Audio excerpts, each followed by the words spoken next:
Let's jump right in. Welcome to This Explainer. Today, we're unpacking a pretty profound idea about our personal sanctuaries, and specifically, why the greatest threats to your peace are actually often the very people you willingly let right through your front door. It's a realization that's going to completely flip how you protect your mental energy every single day. So, who is quietly destroying your peace? It's a question we don't really stop to ask ourselves, right? I mean, we naturally think danger comes from strangers, the outside world, the unknown, but Marcus Aurelius actually warned us about something totally different. He realized the biggest disturbances in our lives usually come from the people we allow closest to us. Which brings us to the first section, the invisible inner threat, and flipping the script on danger. To really get this, we've got to realize that your home isn't just a physical space. It's not just four walls and a roof holding your stuff. It's a direct reflection of your inner world. The Stoic philosopher Epictetus taught that environmental influence is super subtle, but it's constant. When the wrong people enter your sanctuary, they don't just, visit and leave. They leave behind this lingering tension, an invisible weight, just an unexplainable disturbance in the air. These toxic symptoms stick around long after they've walked out the door. Let me ask you this. Have you ever had a guest leave and suddenly you just feel completely exhausted or inexplicably irritated? That right there is the invisible cost of letting the wrong energy into your sanctuary.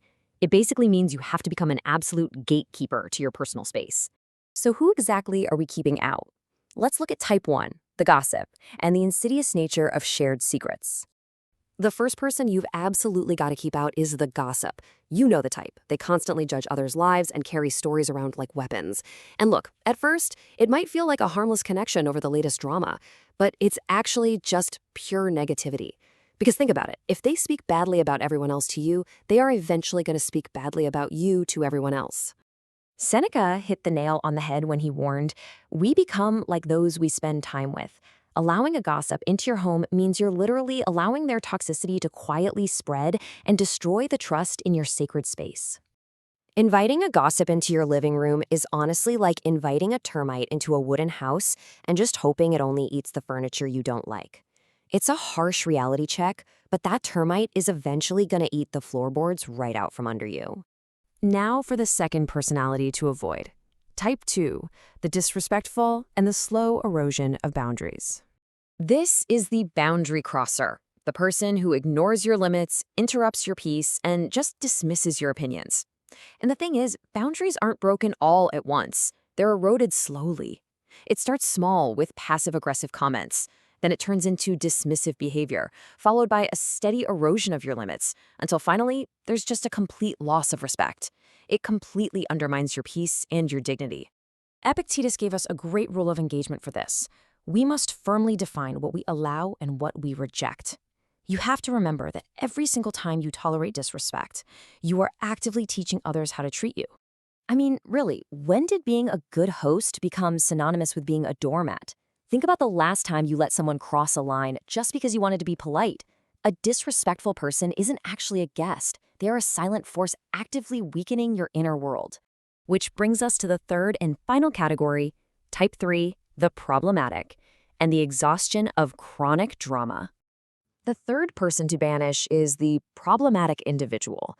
This is someone constantly surrounded by conflict who fully expects you to carry their heavy, chaotic weight.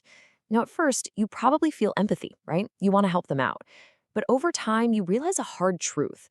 Their problems literally never end, and your own peace is just completely drained trying to fix things. Entertaining this kind of energy is exactly like inviting a storm into your house and hoping it won't rain. Storms don't ask for permission, they don't care about your plans. They simply scatter your thoughts and completely take over your place of rest. Marcus Aurelius sums this up beautifully.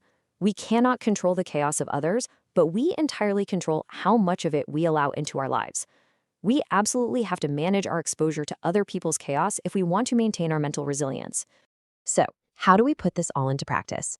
That brings us to the ultimate gatekeeper and building your Stoic fortress. Your home should be a sanctuary where your mind is calm and your energy is protected, not some battlefield.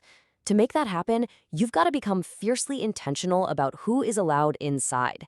Recognize that not everyone actually deserves a seat at your table. You need to use this Stoic wisdom to really figure out who brings peace versus who brings poison.